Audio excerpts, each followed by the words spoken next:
prove that Jesus was not crucified? If you read the Bible, it's mentioned in the Bible in the Gospel of Matthew, chapter number 12, verse number 38.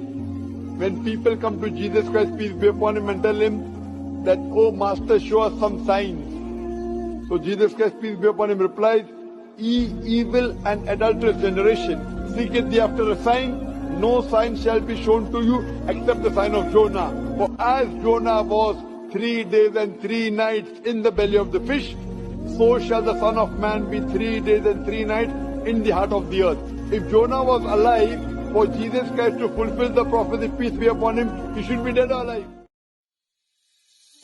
Firstly, the Old Testament passage is far from clear on whether Jonah was dead or alive in the belly of the fish. In verse 2, Jonah says, "I called out to the Lord out of my distress, and he answered me. Out of the belly of Sheol I cried, and you heard my voice." Sheol is a Hebrew word which means the grave or the place of the dead, which has caused some biblical scholars to conclude that Jonah had died and was brought back to life. But even if we assume that Jonah was alive in the belly of the fish, this doesn't prove that Jesus survived the crucifixion. In Matthew chapter 12, Jesus makes no mention of Jonah being alive as a sign, but says, "For just as Jonah was 3 days and 3 nights in the belly of the great fish, so will the Son of Man be 3 days and 3 nights in the heart of the earth."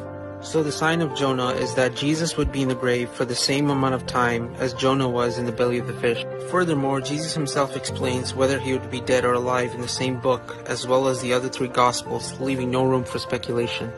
In Matthew chapter 16, verse 21, we read that Jesus began to show his disciples that he must go to Jerusalem and suffer many things from the elders and chief priests and scribes, and be killed, and on the 3rd day be raised.